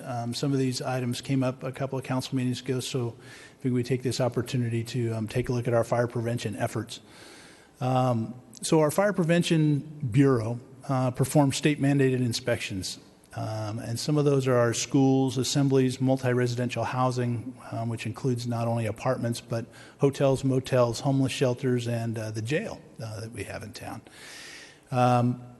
We also perform inspections of businesses with emphasis on potentially hazardous processes or products. And we also perform plan review and field inspections of new construction, tenant improvements, and remodel projects.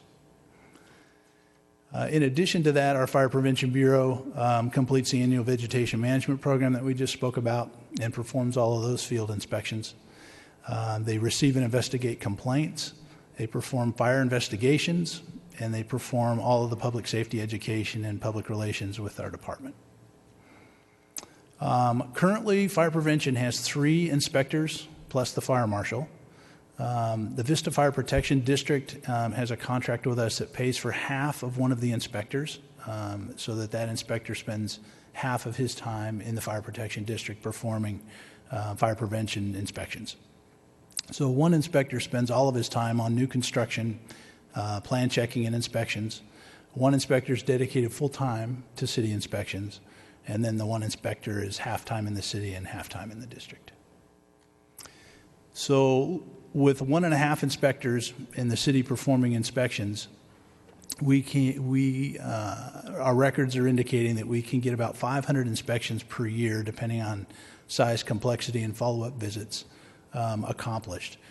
And the numbers in front of us, we've got about 994 businesses in the South Vista Business Park area that we look at, 374 multi-residential complexes that fall under the state mandates for inspections, 45 private schools that are also mandated, 27 public schools that are mandated, about 132 automotive businesses, about 115 restaurants, and about 100 churches. In addition to those inspections, our inspectors complete about 1,600. Our vegetation management program results in about 1,600 field inspections for vegetation management. So that's the initial inspection and then follow-up inspection and then sometimes even a third or a fourth inspection to run that program. There's another about 200 inspections that we do that are required by state licensing for businesses such as daycares, residential home cares, and boarding homes for them to continue to operate. So they really like us to get out there when they call us to get those done so they can stay in business. And then our inspectors are called about 65 times in 2015 to do fire investigations, and those reports can take anywhere from a couple hours to a couple of days, depending on the complexity of the fire and significance of the fire. And then, of course, as we said, the fire inspectors are also our personnel that perform our public safety education events, and some of you have seen them out there. Our state mandated annual inspections we do on a priority basis. Most with the highest risk occupancies done annually, and others we do sometimes up to every third year, so that we can get to those as much as we can, but we prioritize. Our permit inspections are also on a priority basis by risk. So we look at those operations that are the most hazardous or have the most potential for fire, and we try to get to those most often. Then there's a number of businesses where their insurance companies compel them to have a fire safety inspection annual, and they call us, and we obviously go and do those every year as well. And then many of the inspections that we do are not permit-oriented. Schools, we're not able to charge for public schools. And the vegetation management program is not a fee-based program either, but both of those are high priorities for us in the safety that they provide for our community, so we make those a priority to do every year. Two areas where we have not had the staff to get to, one would be new business license inspections. We've not gotten to those, and low-risk businesses like offices or real estate and attorney offices, those sort of things, we have not gotten to. There are some questions about fire prevention fees, and I just wanted to go over some of the things that we have done with those. And as a review, in the government code, we're guided that in charging fees that we can only do that to cover the costs of the actual services or the cost of providing those inspections. And so in March 2013, we had a contract with a MGT of America to come in and complete a study that recommended adjusting our fire prevention fees. They had not been adjusted in about a decade. That's when I came in as fire marshal, realized we needed to take a look at that. And they did a very extensive time work analysis to see how long it took to do specific types of inspections all up and down the list. They compared those with other jurisdictions and what other fees were charged in other jurisdictions based on the same time work analysis. So it was quite an extensive study. And this is what this is where we landed. For an annual business fire safety inspection, it broke into 3 categories based on time spent on an average in these types of businesses and size of businesses. So you can see we've broken into small, medium, and large. And then there's also a re-inspection fee that can be instituted if we go back more than the second time. If we go and inspect and find that there's some adjustments needed, and we go back to check up on that and the adjustments aren't made, then there's no fee charge. But if we go back the third and fourth and subsequent times, then we charge a fee for that those repeated visits. As an example, we pulled out some of the fee comparisons with our neighboring agencies and agencies in the area. And you can see that we're below in some, we're a little above in others, but we're fairly close in most of the fees charged for some of the fee producing operations that occur. And then again, these were based on our time work analysis study on how long it took our inspectors to go into these type of businesses and perform these type of specific inspections. For prevention staffing, we talked about how one inspector can complete approximately 500 inspections per year, depending on the size and complexity. With the fee structure, we find it's about $150 average in fees that are generated from fee-based inspections. So that equates to approximately $75,000 in fees could be billed for an additional inspector working per year. Annual total cost of an inspector is about $101,000 with all the cost of benefits and salary, and a one-time cost for an equipped vehicle at $45,000. And in conclusion, just want to say the men and women of the Vista Fire Department are working 24 hours a day, 365 days a year to keep the public safe. And when incidents occur, respond quickly and make things better for our citizens.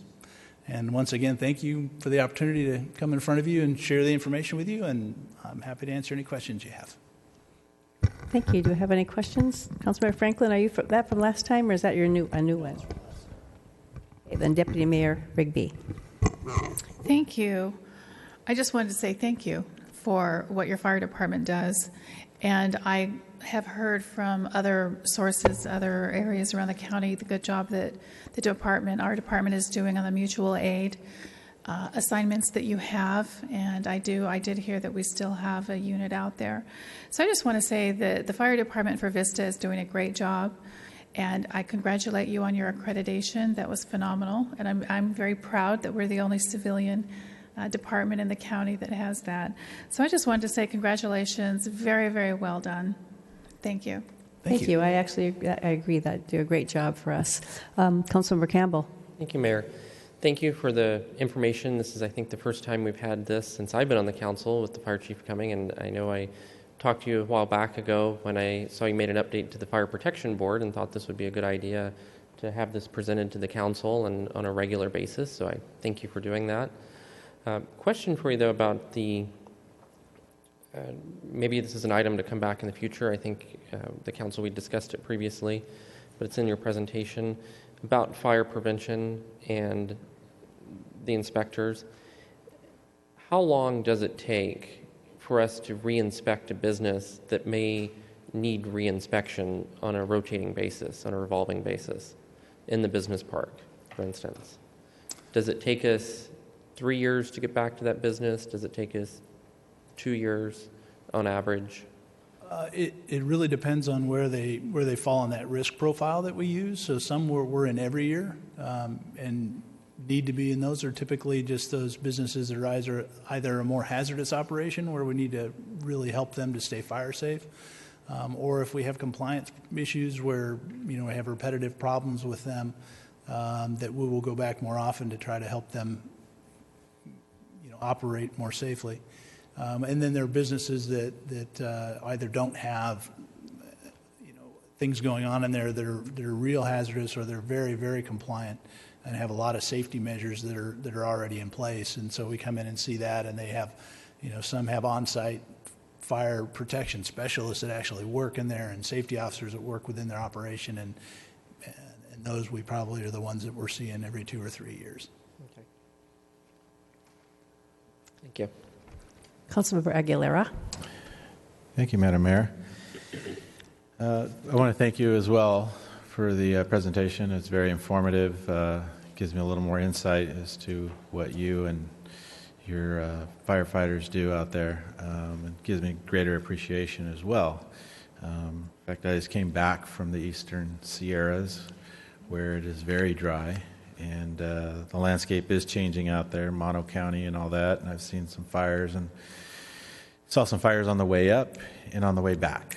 So it was really sad, and I knew that some of our people were out there as well. So I have a lot of respect, because I was in my air-conditioned car, and I know they were out there fighting fires, keeping other people safe, and keeping some of our resources and our national parks safe as well. I did have a question. What's a high-piled comb storage? It's a combustible, high-piled combustible Okay, storage. got it. Yes. Okay, because that seems kind of low compared to some of the other ones, so it does seem like it's something that might be dangerous. But I just looking at the inspection fees, ours is $184, everybody else is in the $300 range. So other than Chula Vista, I guess.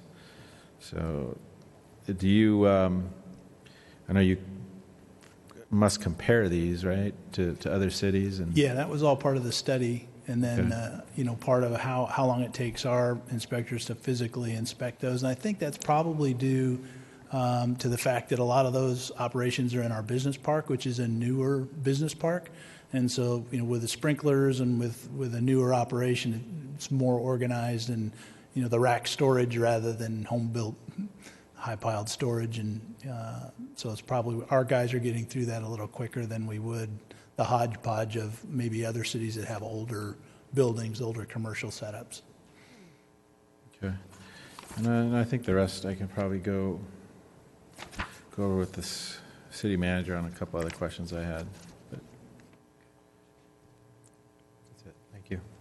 You're welcome. With that, I guess I just thank you for your report. It's very interesting, all the different things that you do. It kind of brings that all to us, reminds us all of that. So it's good to have that report every now and then. So maybe every 6 months or something would remind us. And we look forward to a safe fire season. Wish we had lots of rain, but hopefully we don't have any fires in our area. So I guess that's anything else. Yeah, I just want to say thank you to Chief Hahn for doing this. And as Councilmember Campbell suggested, he wanted to see more frequent reports. I know Deputy Mayor has asked for it as well. So as part of your goals, as a reminder, we're going to have the fire department come before you every 6 months to present a report, more along the lines of an update in the future. And at the next meeting, the Sheriff's Department, our Sheriff's Captain Cinema, will be presenting to you as well on the Sheriff's Department operations, and we'll do that every 6 months. Here we are in August. We plan to have the fire chief back in January, and then come back every August or so to update you on the upcoming fire season. Thank you. Chief. Very good. Thank you. Thank you, Chief Hahn. Okay, with that, we're going to go on to oral communications, and I have two speakers here. Mary Jo Poole.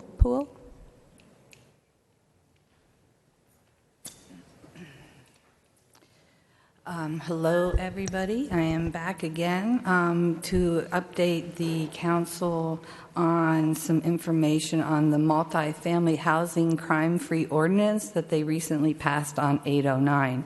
But I thank you first for your service and the sheriffs as well as the fire department for their service and concern for public safety. My concern, as I've spoke before regarding this ordinance, is that Vista has had an increase of 61% in domestic violence incidences between 2011 and 2015, a total of 785 in 2015. On August 17th, over 29 United States senators, including Feinstein and Senator Boxer, sent a letter to Julian Castro, Secretary of the Department of Housing and Urban Development, urging his department to issue written guidance to cities and landlords about these ordinances to ensure that everyone has access to emergency services without fear of retaliation. The senators noted that these local laws have a disproportionate impact on domestic violence victims and exacerbates their insecurities, including increases the likelihood of homelessness, which is something the City Council wants to address. I don't understand passing ordinances that increase homelessness. It also states that these are supposed to address crime in communities, but they often undermine public safety by deterring crime victims and their neighbors from calling the police and emboldening the perpetrators.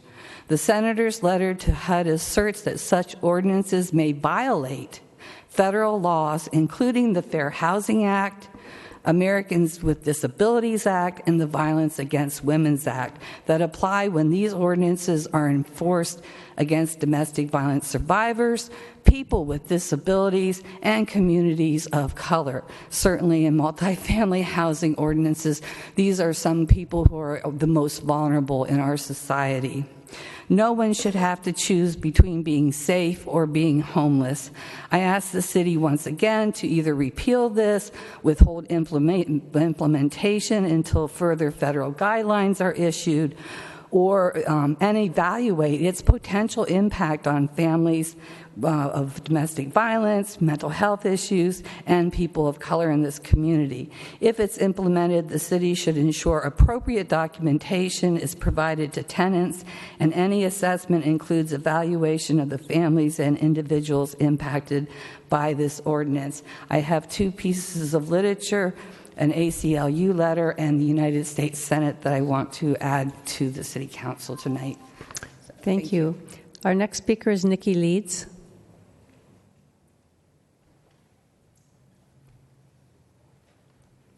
Hi, good evening. Thank you so much. To the same point regarding the multifamily crime ordinance, I was just made aware of this today. I'm a landlord here in the city of Vista, and I own multiple multifamily rental units, and so it does affect me. I didn't actually read the ordinance, and I could not find it anywhere on the internet or the city of Vista. Maybe you can point me at some point to where I can actually find the text. I'm going to go ahead and read through what I prepared just to get through it quickly.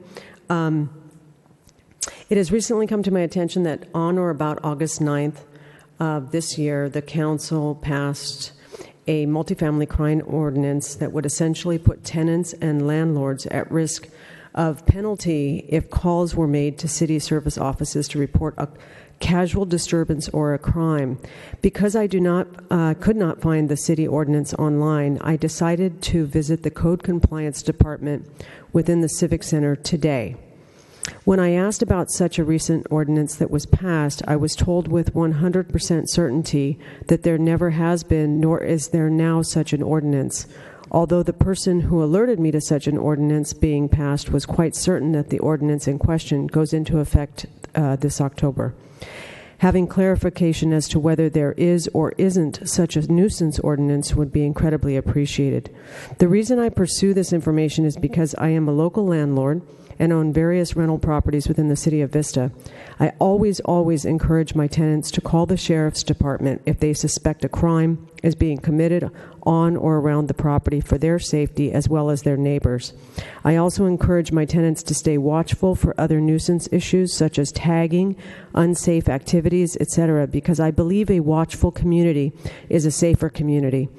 It would seem unjust to penalize a renter or landlord if there were to be records kept on who and how many times a person reports a crime or casual nuisance.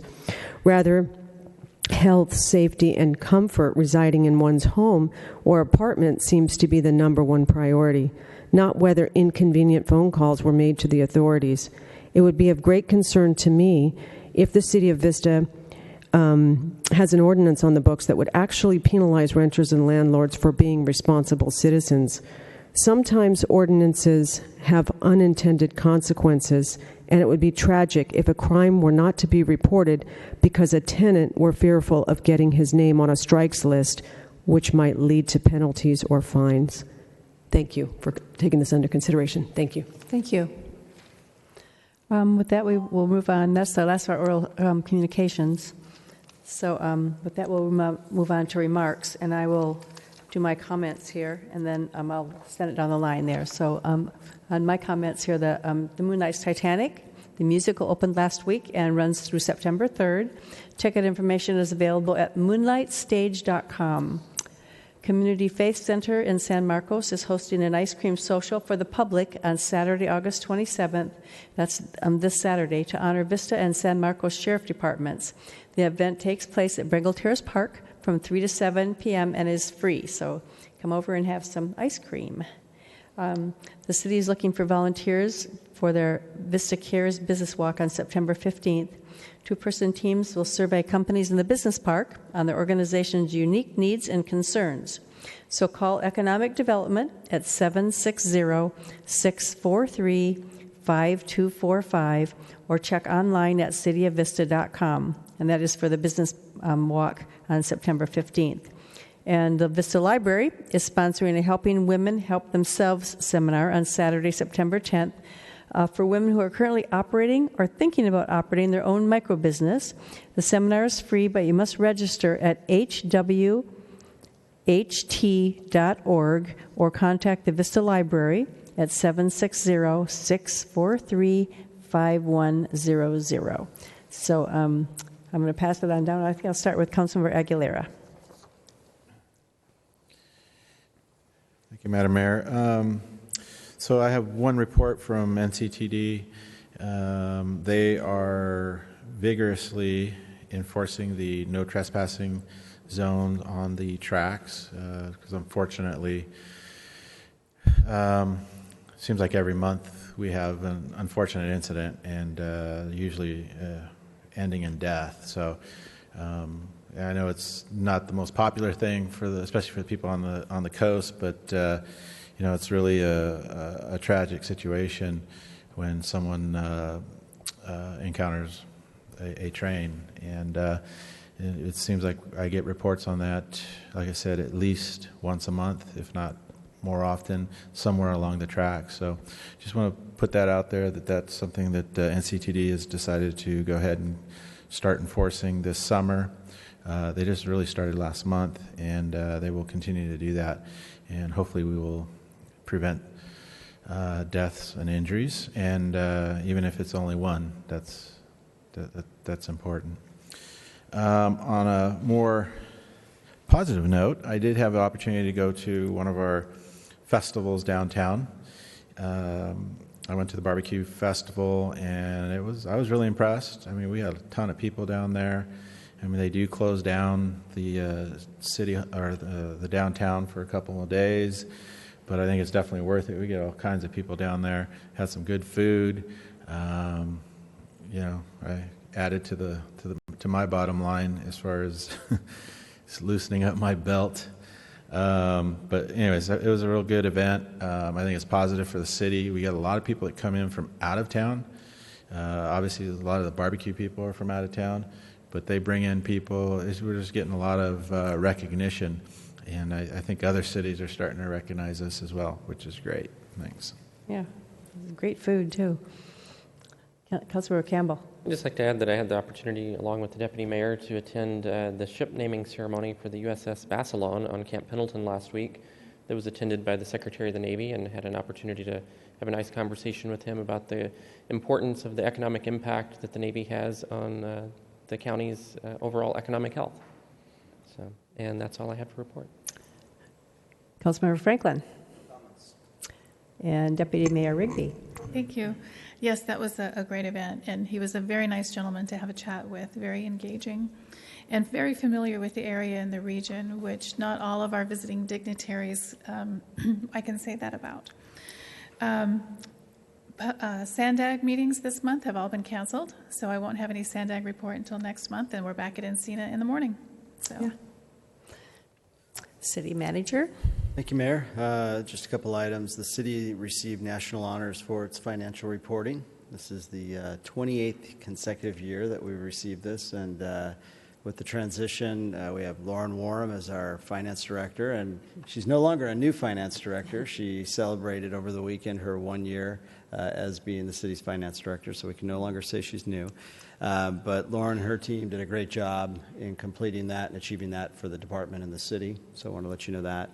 And city offices will be closed in observance for Labor Day on September 5th, which is Monday, September 5th, and trash pickup will be delayed 1 day. Thank you. How about our city attorney? I have nothing further this evening, Mayor. Thank you very much. And how about our city clerk?